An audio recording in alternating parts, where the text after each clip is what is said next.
ఒక చిన్న కథ చెప్తాను. నచ్చితే ఒక లైక్ ఇవ్వండి. లేదంటే స్కిప్ చేయండి. బట్ ఒకసారి చూడండి. మీ ఫ్యూచర్‌కి ఏదైనా హెల్ప్ అవుతుందేమో. ఒక చిన్న గ్రామంలో రాజు అనే యువకుడు ఉండేవాడు. అతనికి పెద్ద కలలు ఉండేవి కానీ పరిస్థితులు కష్టంగా ఉండేవి. చాలామంది నీ వల్ల కాదు అని చెప్పేవారు. అయినా రాజు ఆగలేదు. ప్రతిరోజు కష్టపడి చదివేవాడు. ఎంతో నేర్చుకున్నాడు. ఎలా అంటే నిద్రాహారాలు మరిచి మరీ చదివేవాడు.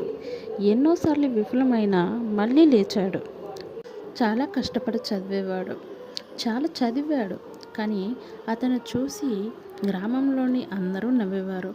ఎలా అంటే చాలా వెటకారంగా, నువ్వేమి చెయ్యలేవు అన్నట్లుగా నవ్వేవారు. కానీ కొంతకాలానికి విజయాన్ని సాధించాడు. అతని కథ గ్రామంలో ప్రేరణ అయింది. అప్పుడు నవ్విన వారే రాజును చూసి చాలా గౌరవం ఇచ్చారు. జీవితంలో కష్టాలు రావటం సహజం. కానీ ప్రయత్నం ఆపకపోతే విజయం తప్పకుండా వస్తుంది. ఇది రాసి పెట్టుకో. నీ మీద నీకు మొదట నమ్మకం ఉండాలి. అది ఎలా అంటే నువ్వు ఏదైనా సాధించగలవని. కష్టం చెయ్యి, ఓపికతో ఉండు. ఎవరు కూడా ఒక్క రోజులో విజయాన్ని పొందిన వారు లేరు.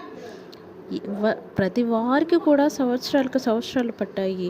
ఏదో ఒక రోజు నీ కలలు నిజమవుతాయి. నీకు జాబ్ వస్తుంది. నువ్వు కోరుకున్నది నువ్వు చేయగలవు. కానీ మొదట నీలోని నువ్వు చేయగలవు అనే నమ్మకం ఉండాలి. విజయం ఎంత దూరంలో లేదు, దగ్గరగా ఉంది. కానీ నువ్వు ప్రయత్నించాలి.